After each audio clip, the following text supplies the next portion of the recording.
Hey folks, Jonathan here, back at it here.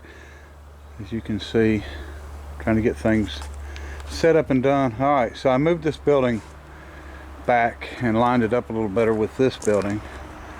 And this building here, when I bought that land next door, this building was on it.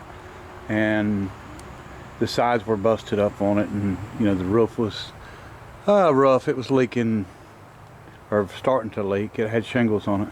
So I put some tin on it, put some rough cut on it. I done the front quite a while back, and actually when I started on the first foundation, or right around that time, for the Schofield engine, which is right there. So I had done the brick foundation for it. We've got the oilers all on it, and hope to be running it soon. But that was the first brickwork I'd ever done, and I'd done some in the pit here, as you can see, and you can see I got a bunch of stuff in here that's got to get cleaned out. Wind blows it in there. So what I'm trying to do now is build something for our Payne engine, which is the one that came out of the Henry Ford Museum. So I want to get it to where I can get it cleaned up and out of the weather. So this is what we've got. So what I've got here is I've got a concrete slab that we had already poured that just turned out to be the right size, and it was actually a step from my building, but I raised the building up quite a bit to get it away from the ground, and I didn't, you know, I'm gonna have to do something different anyway. So decided to go ahead and use it, and it's pretty tough to try to get piece that's already poured level, but the good part is the ground below it was really straight and smooth. So we're gonna do a little more work to it. Don't quite have it level, it's close, but you know, I'm not sure that that's level from the brick, so we're gonna start down at the bottom anyway. So these bricks came from a house that was built in the 1800s, and I know some of them are handmade, and some of them I guess probably are machine made. I don't know. There's a mess of a little bit of everything here, and as you can see, this is what I've got left. I probably got enough to do another row across the top if I want to go just a little bit higher. Farther off the ground, the happier I am. Once this is done, this is going to have gravel all the way around it, and I'll probably build 2 side walls and maybe a wall here, and just have a door that opens. And I don't mean a door to walk into, I mean a door that just swings up that you can, you know, look in and see maybe all 3 sides or something. I'm trying to get this out of the weather is what it comes down to. So we've already got our roof done here. So we used treated, and then I used some old barn wood that come from the tobacco barn. Some of y'all probably seen me clean up, and then the rest is just rough cut that I saw. And besides this beam, this is a cross beam for a newer model telephone pole. Okay folks, so we got one string up, figured out where we needed to start at to come out correct on the ends, and I think we're ready to go. Like I was saying, these bricks all don't match. Some of them are a little bigger than others. Some of them are actually handmade, some of them are, I think, machine made. Don't matter. We're going to use them anyway. I do have enough good bricks, new bricks left over to do this, but I just decided I didn't want to. I wanted to use these old ones, and a buddy of mine, Tim, brought these to me the other day. So we're going to see if we can get started on it here. And I've never done solid bricks, so I don't reckon it'll be much difference. But we're going to get them level, get them started, and then we're going to try to get everything straight. Do the best I can do, which may not be good enough for, well, it's good enough for who it's for anyway.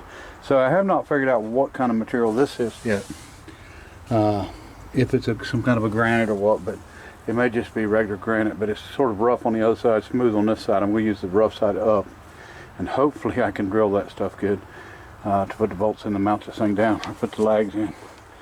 So we'll see how that works out. I think everything will be fine. I'm going to go ahead and get started on the mudding. Alright. Okay folks, here's what we got. Got quite a bit left over here, more than I thought I'd have. And I did end up going 6 rows high and put us up plenty high enough. And flywheel will be well off the ground. So I raised the engine up and we've got it marked where we need to drill it. So I am not going to set the engine on. I may not even drill it tonight. I'll probably just wait, let it sit and cure out and get done. It come out really well. Tried to use some of the different bricks. I used, you can see that one's a little more orange. There's one there with some numbers on it. Oh, right there. Don't know quite what that means. Just try to use some odd stuff. And, you know, since they were holding all different, a lot of different thicknesses and sizes too, so we was able to work with it. And then this piece on top, I don't know what it is.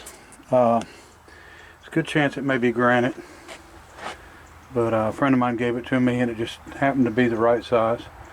So like I said, hopefully it'll drill okay, and hopefully we can get it bolted down. We're going to just use the anchor bolts, and this engine won't be powering anything, but it will be running. I want, you know, running engine. I don't want just an engine that you can just look at. Now I'm getting ready to put gravel around the bottom too, so we'll get all that done.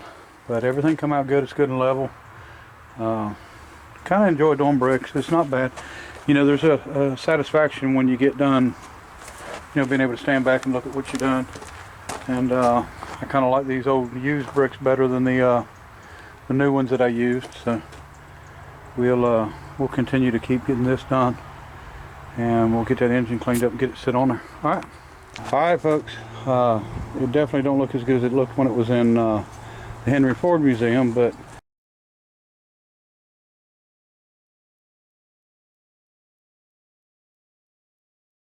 it's getting there.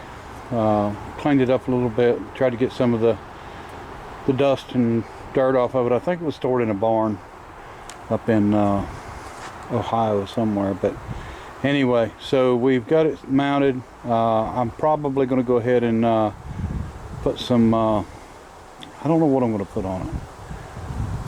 Boiled linseed oil, or I've got some Marble Mist oil, and you know, old in the can. I might try some of it, just something that's going to stay on there and keep it, you know, from getting any worse. I'm debating on what we're going to do, as to whether I'm going to try to clean this up and paint it to make it look as good as the one in, you know, when it was in the museum or not. Now this thing's never been in the weather. Now I had it here. I had it under the shed, the Bates Motel shed, I guess we can call it, but did not have it, you know, in the weather, in the rain. It's a little wet now because I did pressure wash it.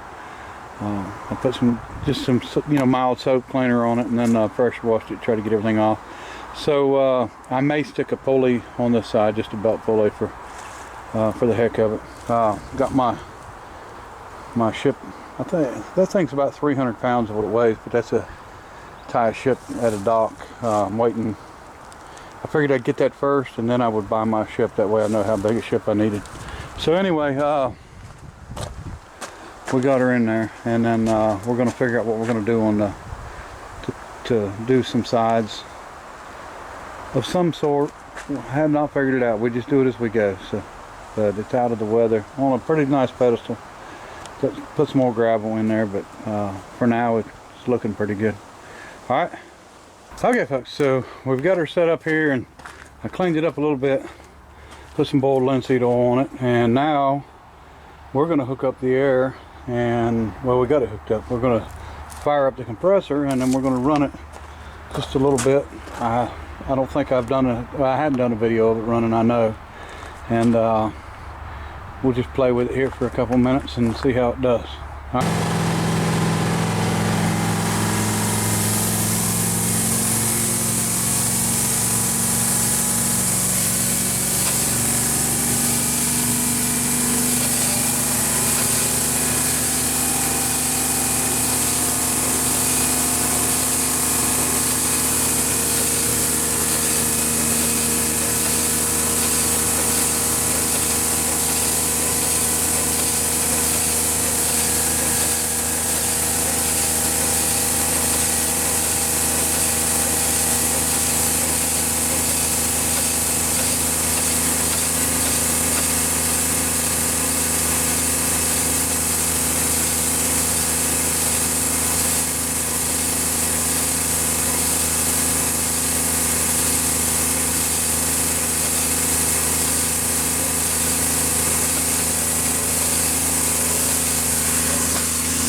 Plug it off.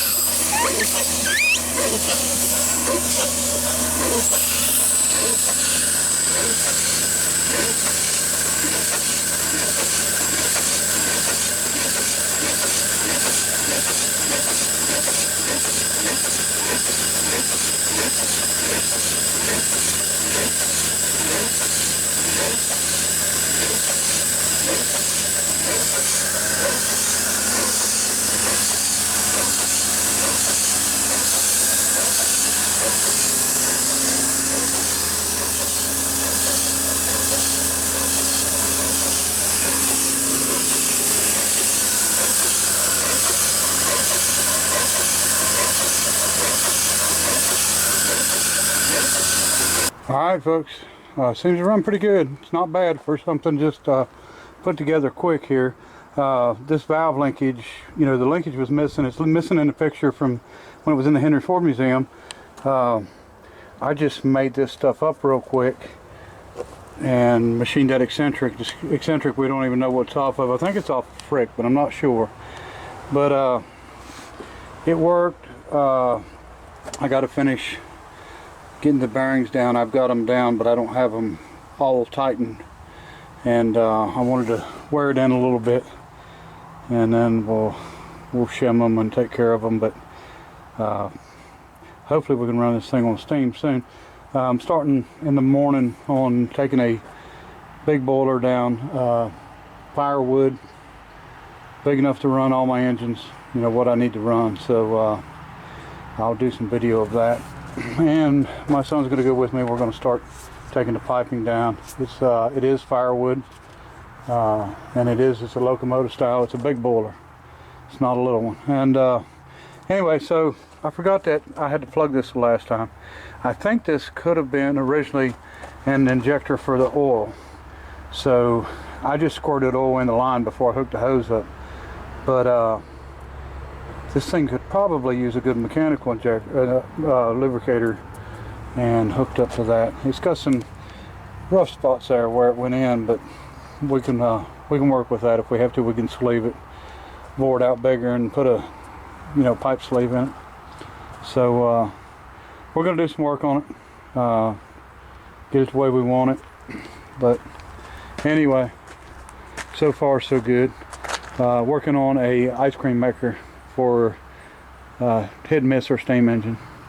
Can be run on either one, of course, but I'm not doing it on a cart with just a particular engine. I'm doing it on its own cart with just running a belt to it. That way it can be set up anywhere and run off any engine. So anyway, appreciate everybody watching, and keep watching. We've got a bunch more coming.